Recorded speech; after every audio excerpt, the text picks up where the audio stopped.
Welcome to a special BizTech conversation on the Biden inauguration.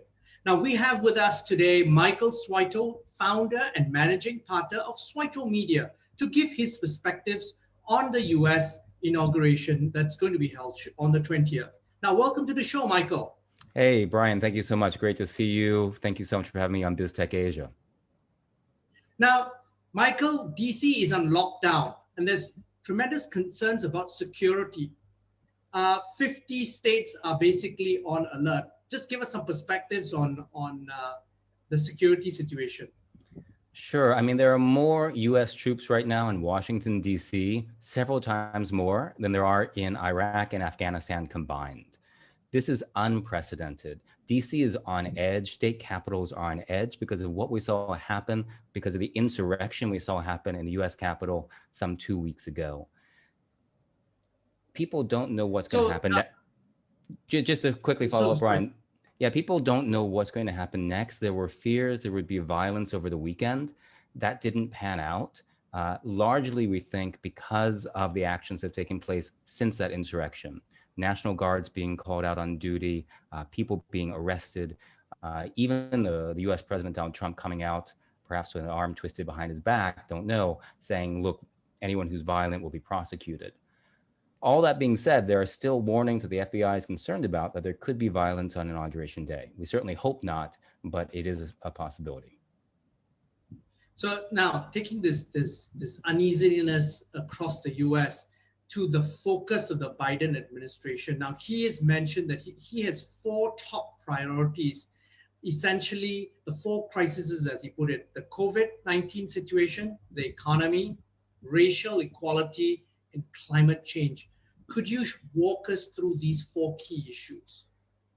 Brian, I think Joe Biden is coming in as president of the United States, and I'm sorry this word has been overused so much, but really at an unprecedented time.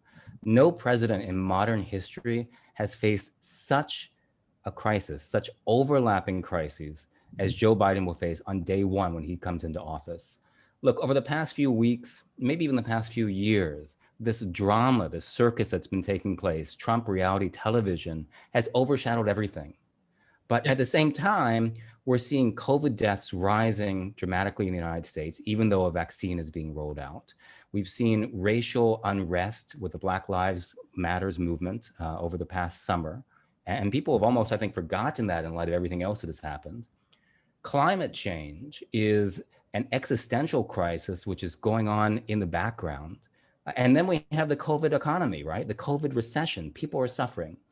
So it's generally agreed that no president, probably at least since Obama, when he came in after the great financial crisis, and possibly FDR, who came in back in the 1930s at the time of the Great Recession, has faced such overwhelming challenges as Joe Biden.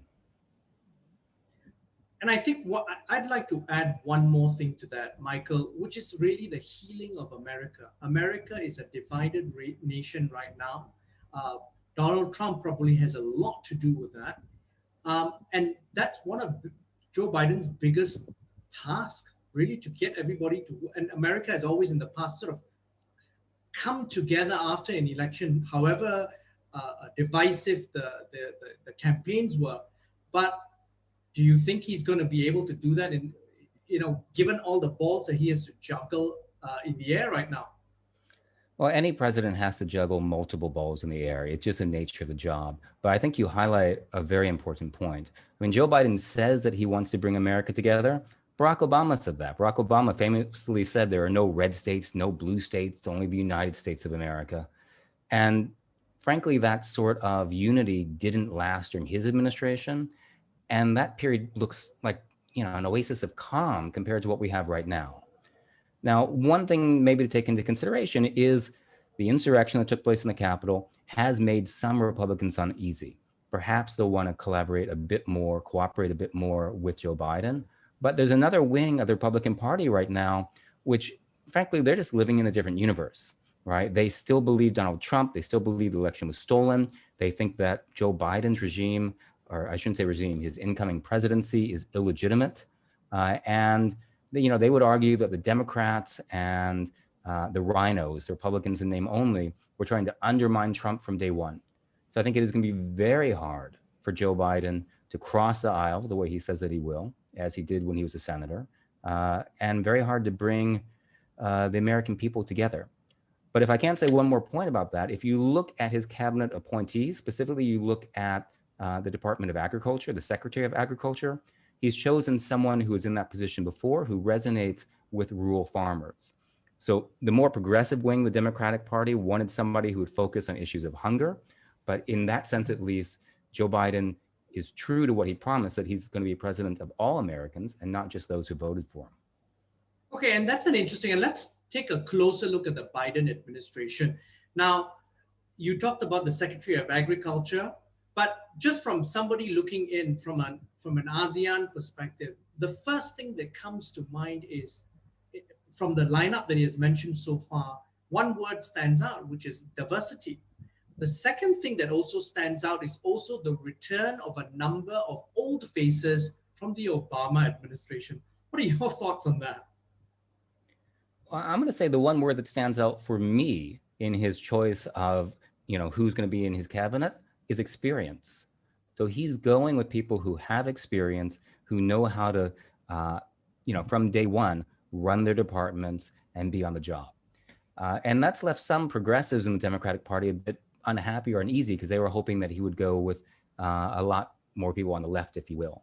And if you look at what they're saying now, they're saying, well, at least we hope that some of the junior level appointees, the deputy secretaries, et cetera, will be from the progressive wing. But I think he's shown that, look, given these times of uncertainty, these 4 crises that he's identified, 5 if you count the disunity of America, that he needs people with experience. And so that's largely what he's going for. Yeah, and I think that and I tend to agree with you, Michael, because after all, I think if the U.S. wants to reclaim its role as the global leader, and offset the growing strength of China in this area in terms of taking leadership roles, the steady hands are going to help stabilize the ship. And also they're old friends. So the relationships from previous administrations and with statesmen across the world will help to repair the damage that's been caused by the Trump administration. We certainly hope so. But if I can quote a friend of mine who is a Republican and who's very active across both regions, the US and Asia, it's going to take more than just sweeping away the cobwebs, right? So there's a lot that the Biden administration needs to do to raise America's standing in ASEAN, in APEC, but it's not going to be just simply reversing Trump-era policies. And I can share with you a couple of things perhaps that need to be done from the very start of the administration. Sure. First of all, they need to be at the table. If you take a look at Singapore for the last 4 years, there has been no US ambassador for the past 4 years. Trump was never able to nominate and get one approved. For the first 3 years of his administration, again, no US ambassador. Now, I know some people who are going to say, hey, it's almost relief. We'd rather have no one, have a career foreign service person here than having, a Trump political appointee. Yeah. But it shows a neglect. And I think one thing that Biden needs to do, and he will do, is ensure that there are appointees, that there are ambassadors everywhere in Asia. Then you look at the regional summits, you look at ASEAN, you look at APEC, you look at the global summits like the G20. Trump either was absent or phoned it in so many times. And I think that, again, the US needs to be present at these multilateral forums to show that it is engaged in the region. So that's one easy first step for the Biden administration to take. But and he's taken the right steps as well. The appointment of Kurt Campbell, there's a new position of NSC Indo-Pacific Coordinator. Now he's already been. I'm going to interrupt you right there. Yeah. Before we get to Kurt Campbell, this is a pet peeve of mine. I got to ask your opinion on this.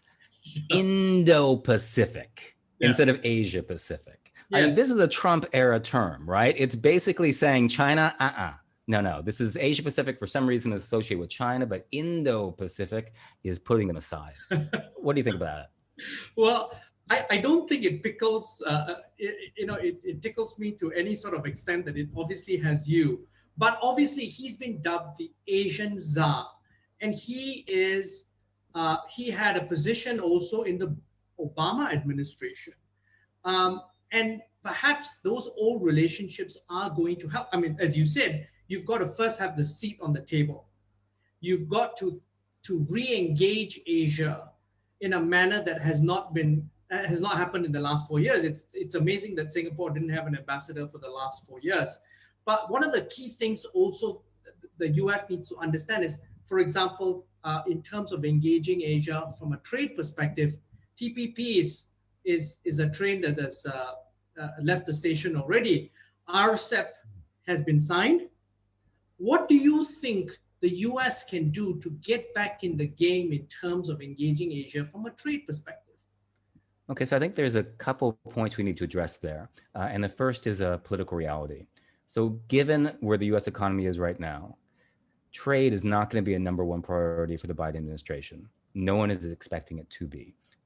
And essentially, if he did become engaged on trade, free trade right away, it wouldn't resonate well with Americans who are out of work or who are suffering. So that, I think, is just a political reality. But over time, particularly, I think, as Asia's economy is growing, perhaps depending upon how the Democrats do in the midterm elections 2 years from now, trade will become a bigger focus. So that's number one. That being said, it doesn't mean that the United States can't do anything now. So, for example, a friend of mine over at the US ASEAN Business Council, one of the things that he's been talking about, and there are others who have as well, is that the US needs to focus on the digital economy. So just today, we see a headline coming out of China that digital economy, digital e-commerce now accounts for something about 1/3 of sales in China. So China wants to see how to tax it. On a multilateral level, Singapore is already a global leader when it comes to negotiating on digital trade. So it has 2 agreements that are bilateral or multilateral. And who are they with? One of them is with Chile and New Zealand. Another one, I believe, is with Australia. So those are looking at cross-border privacy issues, issues of tariffs and taxation. So essentially free trade, if you will, for a digital economy. There's a whole bunch of different issues, data localization, things about non-disclosure of source code. These are real issues. And it may not be all that sexy, but Asia's already a leader in it.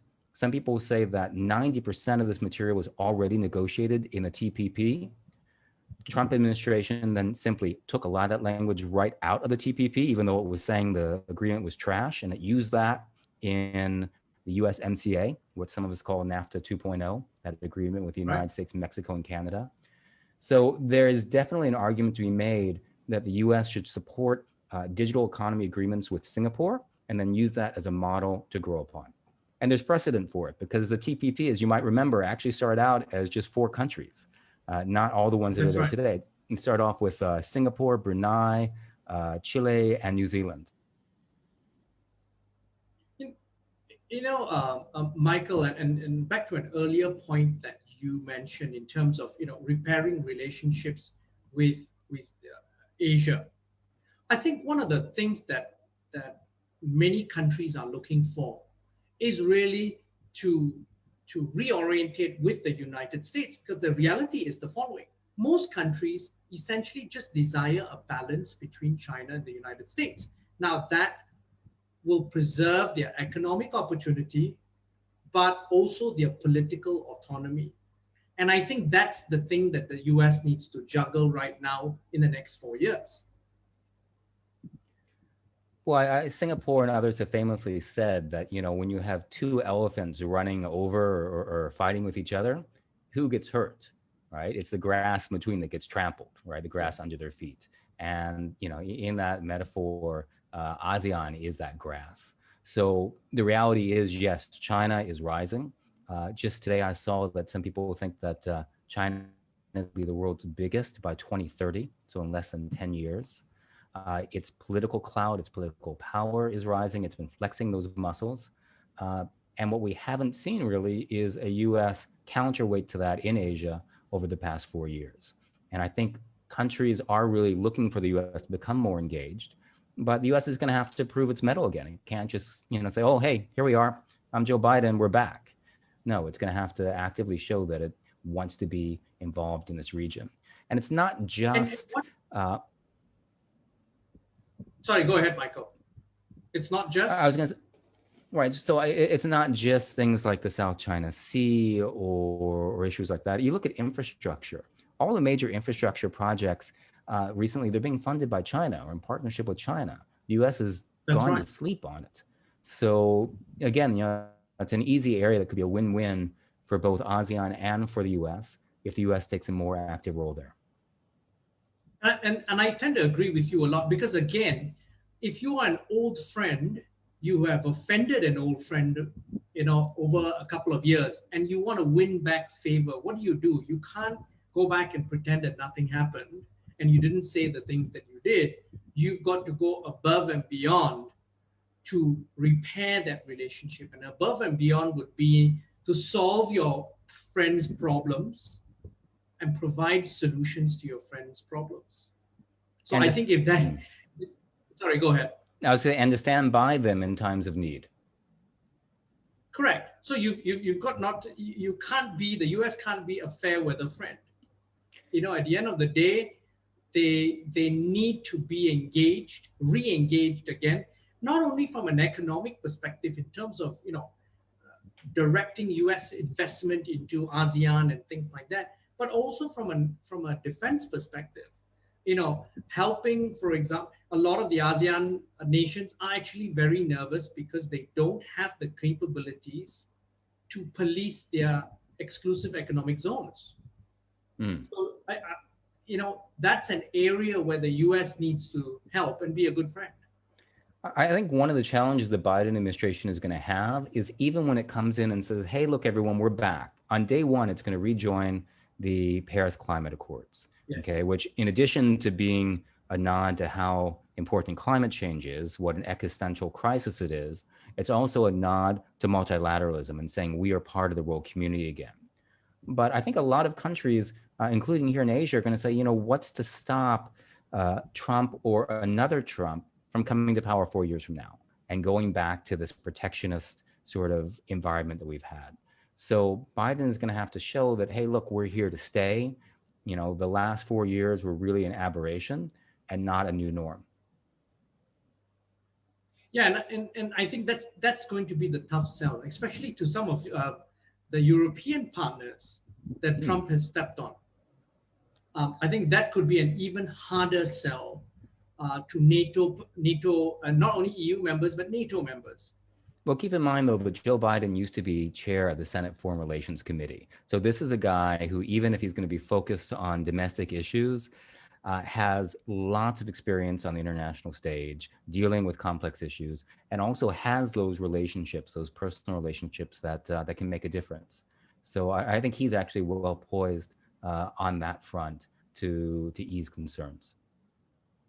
Now, Michael, I want to swing this conversation over to how markets perceive the incoming Biden administration. Initially, obviously, it was not very positive, but the mood has obviously changed in the last couple of weeks since the results were announced, especially since the announcement of Janet Yellen's appointment.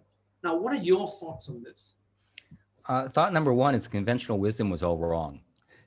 So, if you go back to before the election and you go back before the Senate runoffs in Georgia, the conventional wisdom was that a Biden victory or a blue wave in which they were going to have control of both the Senate, the House, and the presidency would be bad for the markets because the market would say, okay, look, corporate taxes are going up. There's going to be more regulation, all sorts of things that they don't like. Some of these Trump era tax cuts would be rolled back. Yeah. And the argument was that the markets would sell off. And frankly, that just did not happen. The markets, I think, looked at other things. They looked at, one, the era of cheap money is still here. That's not going away. And two, they said, well, with a Biden administration and with Democrat control of the Senate, there's a greater chance for more fiscal stimulus. And I think which is already happening. Right. So he's proposed a 1.9 trillion US dollar package. We'll see how much of that gets through, but they're right out of the gate. And frankly, I think there's also an advantage to this idea that there may not be such a log jam in Congress. At the same time, those who did have concerns can point to the fact that, well, that Democratic majority is very, very slim, and a lot of things in the Senate take 60 votes, not 51. And even if it does take 51 votes, you still have senators like Joe Manchin from West Virginia, who's really a conservative. And so there's things that he may not go along with. So every Democratic vote matters. And that means that there's going to be more of a push to the middle than to the, than to the left. Now, Michael, your final thoughts in terms of, does a Biden presidency represent a return to normalcy for the US? Not just for the US, actually, but also for Asia and the rest of the world? Or are we going to see something different? That's a big sigh. Did you hear that? Yes. I think that sigh that you just heard from me was the collective sigh of relief from across the globe when we saw that Joe Biden had won this election. So the last 4 years have been a media circus, is to put it lightly. I think we will continue to breathe a sigh of relief if the news becomes boring, right? Joe Biden is not one to be taking to Twitter every day and stirring things up. He is a measured, experienced politician who wants to find solutions to these massive problems that the United States and the world is facing right now. Does it represent a return to normalcy? Well, one point I haven't raised yet is that, Joe is not stepping into the same world he left 4 years ago when he left the Obama administration. So much then. Aside, China's power has strengthened. You look what's happened in Hong Kong in terms of the national security law, in terms of elections being delayed. You look at what Pompeo has just done in terms of essentially questioning the one China policy. The Biden administration is going to have to deal with that right off the bat. Look at Malaysia, where you are right now, where there's a state of emergency. So much has changed that this cannot be Obama 2.0. There is a lot of work to be done. North Korea, right? North Korea right now, their military might has unfortunately grown. And look to North Korea, look to China in these early days of the Biden administration to test them. If you remember going back to, I believe it was George W. Bush, in the first days of his administration, China shot down a spy plane, right? And it immediately provoked an international crisis that had to be diffused. So I would unfortunately expect some adversaries to challenge Biden and see how he reacts. Yeah, North Korea will probably shoot off a couple of rockets and start that whole challenging process. Michael, thank you very much for taking the time to share your views with us. I've been speaking to Michael Switow, the founder and managing partner of Switow Media, on a special BizTech pre-US inauguration show. I'm Brian Fernandez. Check out www.biztech.asia for business and technology conversations.